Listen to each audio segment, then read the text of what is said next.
സംസ്ഥാനത്തിന്റെ ക്രമസമാധാന ചുമതലയുള്ള ADGP കസേരയിലേക്ക് പി വിജയൻ എത്തുമ്പോൾ അദ്ദേഹത്തിന്റെ കഴിവിൽ വിശ്വസിക്കുന്ന ഓരോരുത്തർക്കും അഭിമാനമാവുകയാണ് പുതിയ പദവി.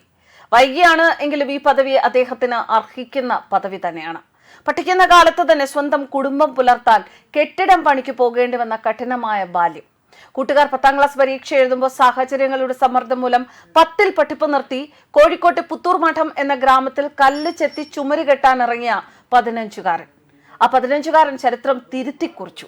കല്ലും മണ്ണും ചുമന്ന ആ കൈകളെ നിശ്ചയദാർഢ്യത്തിന്റെ കരുത്ത് അവോളമുണ്ടായിരുന്നു. മനസ്സിന്റെ നന്മ, സത്യസന്ധത, ഇതൊക്കെ അദ്ദേഹത്തെ രാജ്യത്തെ ഏറ്റവും ഉന്നതമായ സിവിൽ സർവീസിലേക്ക് നയിച്ചു. മുട്ടിവീഴാൻ പാകത്തിന് നമുക്കറിയാം, സോഷ്യൽ മീഡിയ ഇൻഫ്ലുവൻസർമാർ ഒരുപാടുള്ള ഒരു ലോകമാണിത്. ആ സ്ഥലത്ത് പി വിജയൻ എന്ന IPS ഓഫീസറേക്കാൾ നല്ലൊരു ഇൻഫ്ലുവൻസർ വേറെ ആരുണ്ട് എന്ന് ചോദിച്ചാൽ കണ്ണടച്ചു പറയാം, ആരുമില്ല. കാരണം 10ാം ക്ലാസ്സിൽ തോറ്റ് പഠനം ഉപേക്ഷിച്ച് കൂലിപ്പണിക്കിറങ്ങിയ പയ്യൻ 31ാമത്തെ വയസ്സിൽ IPS നേടിയത് ഒരു സിനിമാ കഥയല്ല, നിശ്ചയദാർഢ്യത്തിന്റെ ജീവിത കഥയാണ്. ആ കഥയാണ് നമ്മിൽ പലർക്കും ഇല്ലാതെ പോകുന്നത്. തിരുത്തി പറയിക്കുക എന്നത് ഓരോ തോൽവിയിൽ നിന്നും തിരിച്ചു കയറാനുള്ള ഏറ്റവും നല്ല തീരുമാനമാണ്. തോറ്റവൻ എന്ന് പറഞ്ഞവരെയും തോൽപ്പിക്കാനായി ശ്രമിച്ചവരെയും കർമ്മം കൊണ്ട് തിരുത്തിച്ച ജീവിതമാണ് അദ്ദേഹത്തിൻ്റെത്. എല്ലാ വീഴ്ചകളിൽ നിന്നും തിരിച്ചു കയറിയ ചരിത്രം, വീഴ്ചയിലൂടെ വളർന്നവന്റെ ആത്മവിശ്വാസം അദ്ദേഹത്തിന് സ്വന്തം. അത്തരമൊരു തിരുത്തിക്കലും തിരിച്ചുവരവും കൂടിയാണ് അദ്ദേഹത്തിന് ഇപ്പോൾ ലഭിച്ച ഈ പദവിയും. തീവ്രവാദ വിരുദ്ധ സ്ക്വാഡ് IG ആയിരിക്കെ ഏലത്തൂർ ട്രെയിൻ തീവെപ്പ് കേസിൽ അന്വേഷണ വിവരം ചോർത്തി എന്ന പേരിലായിരുന്നു 2023 മെയ് 18 പി വിജയനെ സസ്പെൻഡ് ചെയ്യുന്നത്.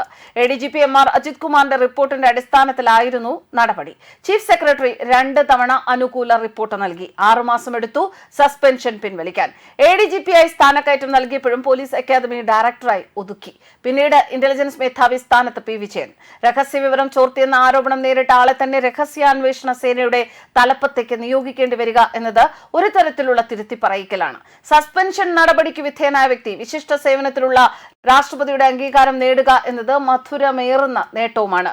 രാഷ്ട്രപതിയുടെ പോലീസ് മെഡൽ കൂട്ടായ്മയ്ക്കുള്ള അംഗീകാരമാണ്. കൂട്ടായ്മയാണ് വിജയത്തിന് അനിവാര്യം. പോലീസ് കാഡറ്റ്, പുണ്യം പൂങ്കാവനം, ഹോപ്പ് തുടങ്ങിയവയെല്ലാം സേനയുടെ ജനകീയ പങ്കാളിത്ത പദ്ധതികളാണ്.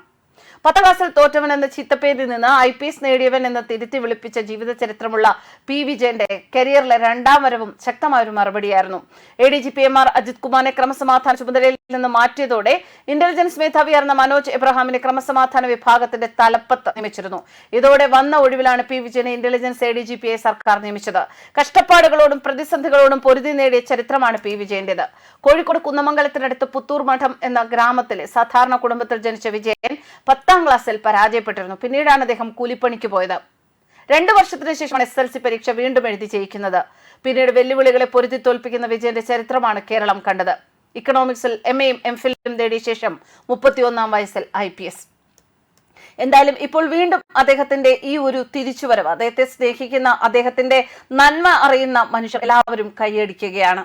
കാരണം അത്രത്തോളം പ്രതിസന്ധികളിലും അത്രത്തോളം തളർത്തലുകളിലും അത്രത്തോളം ചവിട്ടിത്തേക്കലുകളിലൂടെയും ഒക്കെ കടന്നുപോയ പി വിജയൻ എന്ന IPS ഉദ്യോഗസ്ഥൻ വീണ്ടും ക്രമസമാധാനത്തിന്റെ തലപ്പത്തേക്ക് വരികയാണ്. ഇത് അദ്ദേഹത്തിന്റെ ജീവിതത്തിലെ ഏറ്റവും വലിയ വിജയമാണ്. സത്യം മാത്രമേ എവിടെയും വിജയിക്കൂ എന്നതിന്റെ ഏറ്റവും വലിയ തെളിവായി പി വിജയനെ നമുക്ക് കാണാം. ന്യൂസ് ഡെസ്ക് കർമ്മ ന്യൂസ്.